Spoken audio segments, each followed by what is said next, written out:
Seguindo com os comentários e os trechos que eu achei mais importantes do livro O Anjo como Mestre Interior.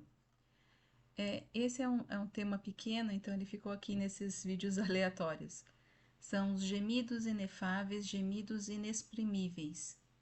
Em Romanos 8, 26, 27, diz: É da mesma maneira também o Espírito ajuda as nossas fraquezas, porque não sabemos o que havemos de pedir como convém, mas o Espírito intercede por nós com gemidos inexprimíveis. E aquele que sonda os corações conhece a intenção do Espírito, porque o Espírito intercede pelos santos de acordo com a vontade de Deus. Nesse trecho de Romanos, quem fala é o apóstolo Paulo. Ele fala na sua carta aos Romanos. Ele diz que o Espírito age como intercessor, que comunica a Deus aquilo que a gente não sabe como comunicar.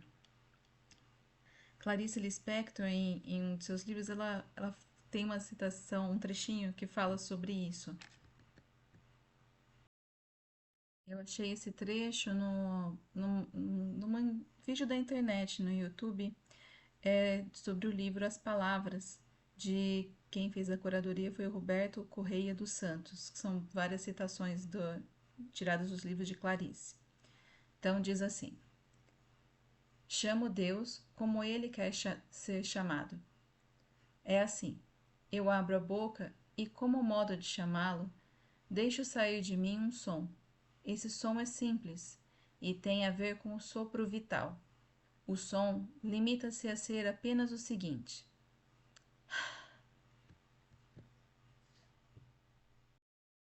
essa ideia de se falar com Deus apenas pela sua intenção ou por um suspiro profundo, eu acho muito bonita, porque ela exprime assim, liberta também a gente da necessidade de colocar em palavras ou em muitas palavras aquilo que a gente quer dizer, né? Então a gente só sente e aquele sentimento em um suspiro já é uma oração, um pedido, já é uma conversa com Deus, né? Outro ponto que eu achei bastante interessante do livro, na página 24 tem um trecho assim: nos libertar de todo tipo de idolatria, de uma doutrina, de uma pessoa, de um texto sagrado, porque através desse texto sagrado é de fato Deus quem nos fala, mas por intermédio dos limites da pessoa que nos transmite essa palavra. Então, é como encher as mãos com areia e andar de um lugar para o outro. A areia escorre por entre os dedos. É como unir as mãos em conchas e tentar beber água. Você vai conseguir beber água, mas muita dela vai escapar entre os dedos. O poeta Manuel de Barros, ele diz que ele é um menino que carrega água na peneira. E que isso quer dizer que isso fazia dele um poeta, né? Essa ideia de algo que escapa, Platão fala isso no mundo das ideias, que é um lugar em que o conceito de algo é perfeito. Então, no mundo das ideias, existe a justiça perfeita, mas ao transportar a ideia de justiça do mundo das ideias para esse nosso mundo, muito se perde.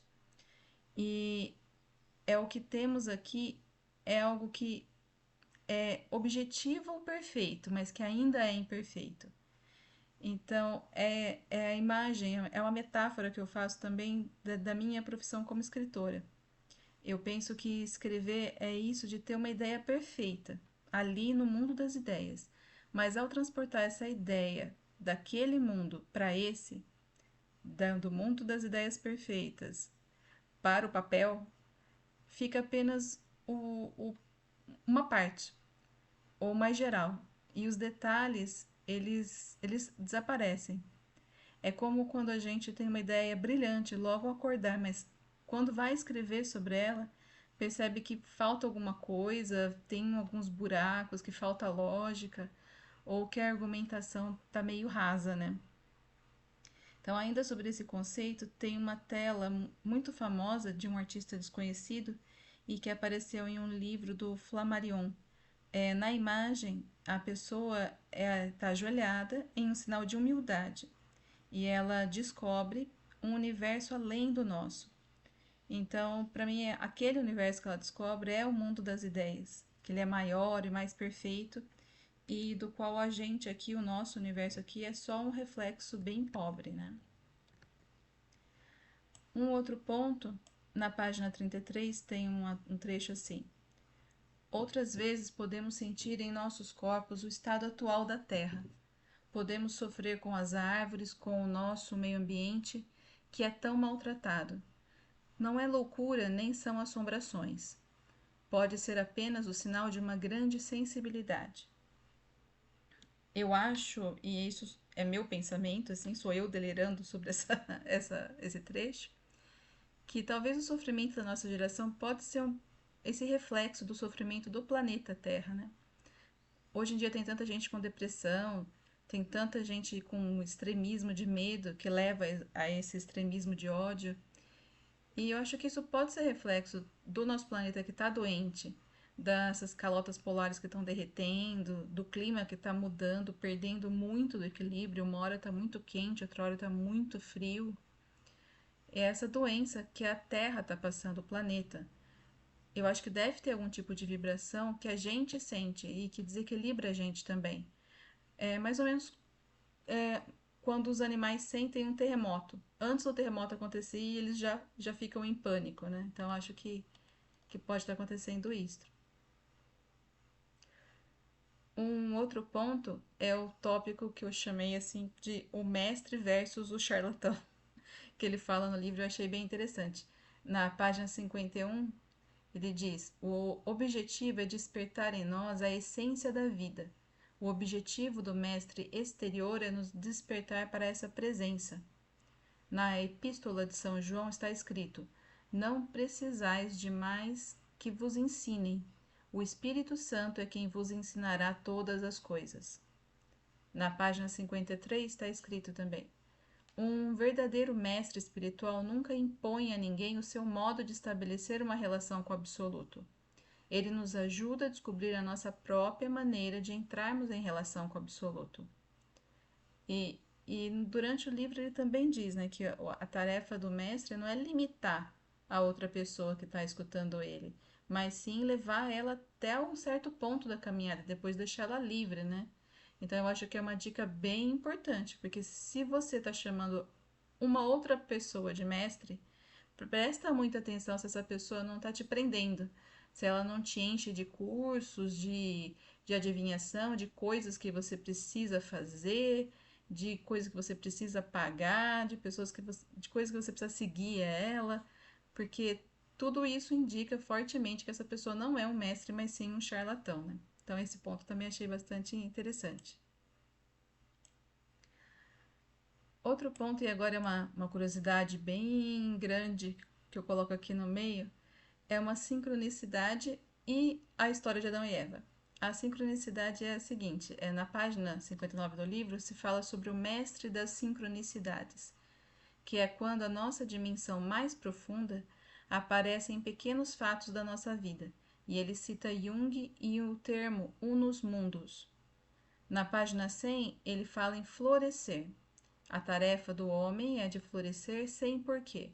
A missão do ser humano também é a de dar o seu perfume, amar sem porquê, aprender a amar sem motivo, sem justificativa. Eu coloquei esses dois trechos da sincronicidade e do trecho que ele fala em florescer, porque no dia 26 eu li no livro ali do anjo o texto sobre florescer. E dizia que florescer não tem motivo, que não tem objetivo, que é apenas florescer. E o mais incrível é que eu escrevi uma crônica sobre isso, sobre esse exato tema, no mesmo dia, só que pela manhã, antes de ler o capítulo sobre florescer. E a minha escrita anterior e a leitura posterior foram sobre o mesmo tema. Então eu achei isso bem bacana. Esse trecho, esse texto que eu escrevi, eu coloquei na plataforma Medium e chama Florescer É. Então daí se você quiser ler é só procurar ali. Então para mim eu achei incrível essa sincronicidade. Eu não sei, talvez tenha acontecido pelo tema, né? Talvez pela iniciativa que eu tive de ler o livro, né? De gravar os textos, porque daí também você presta mais atenção, né? Quando você está lendo em voz alta, é diferente de você ler para você mesmo, né? E talvez isso tenha criado um ambiente propício para uma comunicação, para que eu tenha escutado talvez o meu anjo um pouco, né? Não sei. É uma coisa que eu gostaria muito de escutar meu anjo com mais clareza. Sempre quando eu penso em escutar o anjo, eu lembro do Padre Pio, que conversava bastante com o anjo dele, né? Então, algumas coisas também eu tenho escutado. São coisas que às vezes eu escuto em vídeos, mas que não se ampliariam em meu entendimento sem a ação do anjo. Então, eu estava pensando bastante nesse tempo sobre a questão da Adão e Eva e da expulsão do paraíso. E pensando sobre isso, eu senti que foi ampliado um pouco essa minha ideia de Adão e Eva. Adão e Eva eles foram expulsos do paraíso porque eles queriam abreviar a evolução que Deus planejou para eles. Então, ao comer da árvore do entendimento, a maçã, Adão e Eva não quiseram esperar pelo tempo do seu amadurecimento, do seu crescimento espiritual, que se faria ali mesmo no Éden, talvez durante algumas eras, conforme o plano ideal de Deus.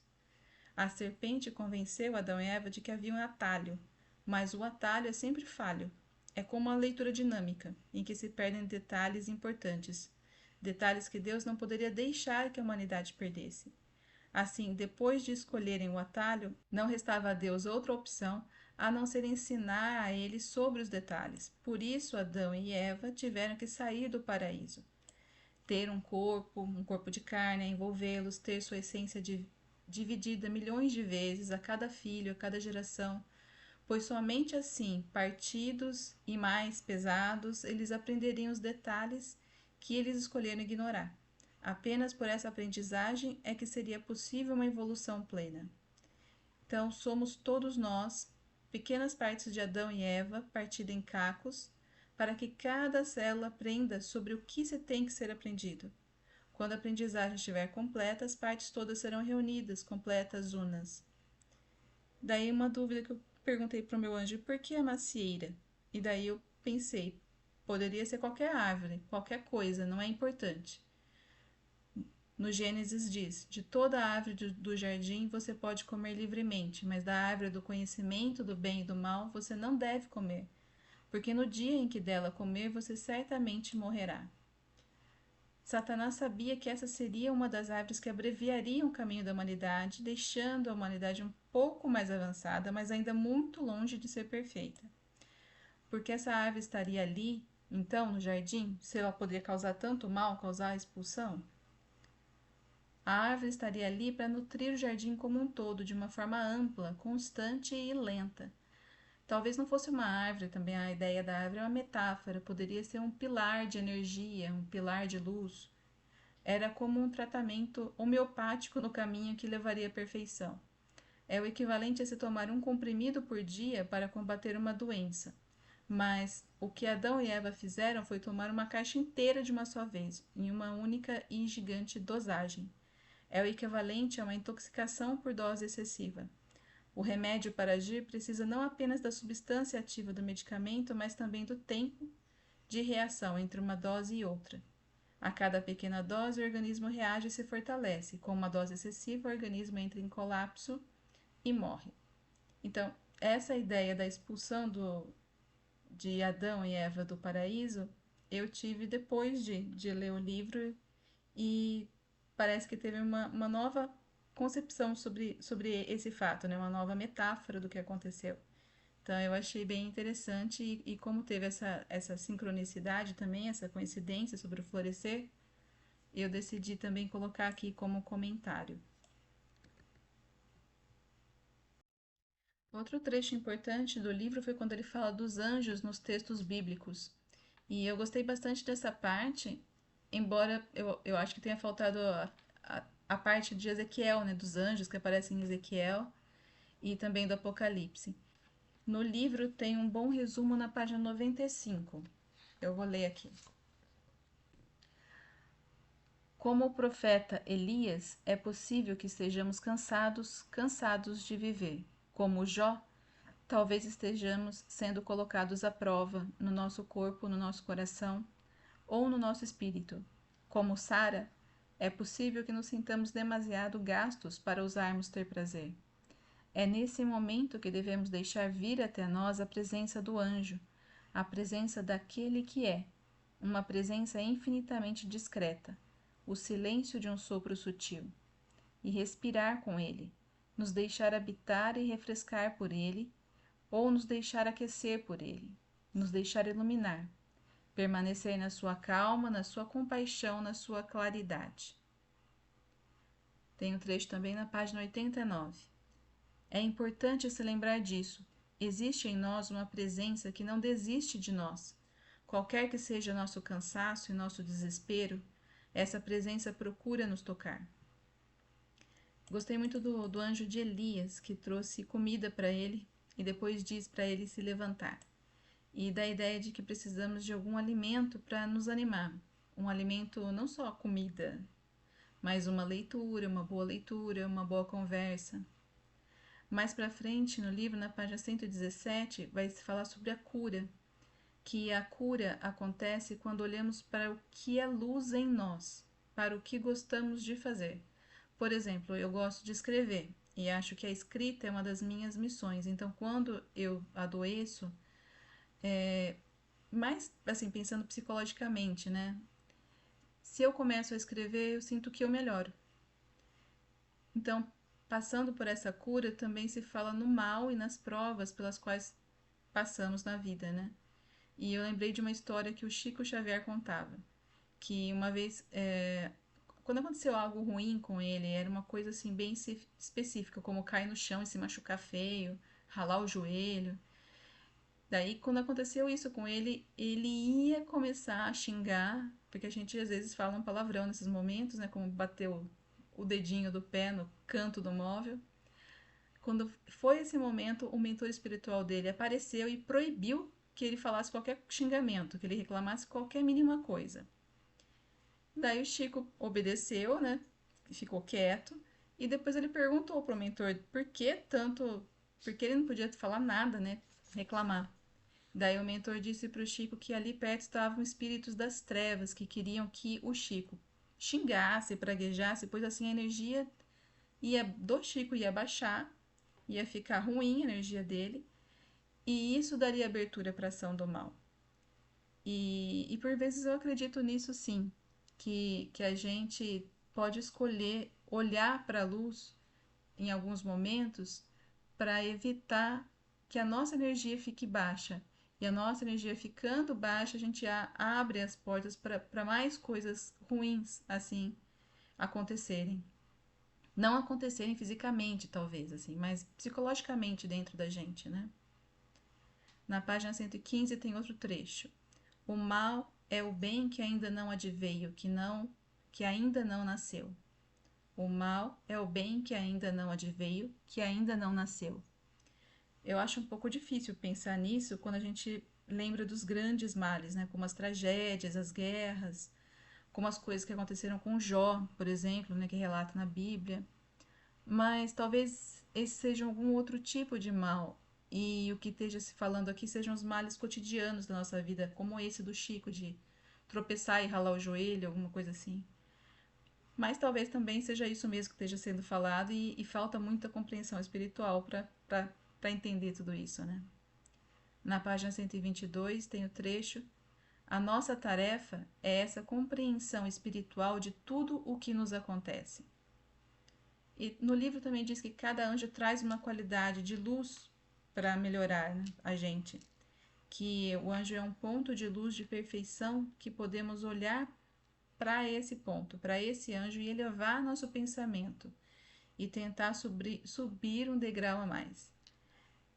O livro ainda diz sobre a experiência de ser mãe, que é quando se sente esse amor maior, esse sentimento mais elevado, essa elevação do comum, do ordinário, a alguma coisa superior, né? Na página 130 tem o trecho.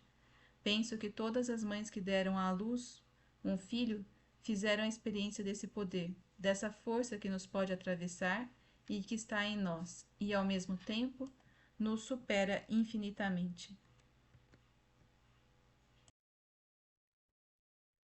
Na página 98 diz: o anjo nos diz que todos os nossos desvios e todos os nossos impasses fazem parte do caminho. os erros, os deslizes, as infelicidades vão nos modificando e algumas vezes até servem de ritos de passagem. Tem acontecimentos na vida que a gente claramente percebe que é um divisor de águas entre quem você era e o que você se tornou. E podem ter vários acontecimentos assim na vida. Tudo isso vai nos transformando, como o ferro em brasa que, quando é levado à fornalha, pode se transformar em outro objeto. Uma dessas transformações é o medo da morte.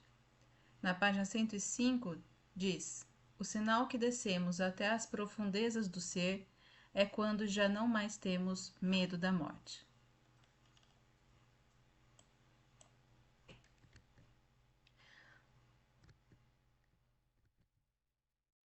Bom, são esses os trechos que eu selecionei, mas logicamente outra pessoa viria outras coisas e até bem mais e melhor.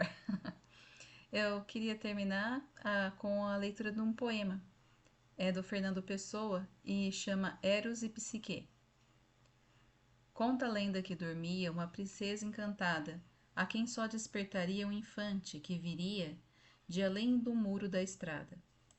Ele tinha que, tentado, vencer o mal e o bem, antes que, já libertado, deixasse o caminho errado pelo qual a princesa vem.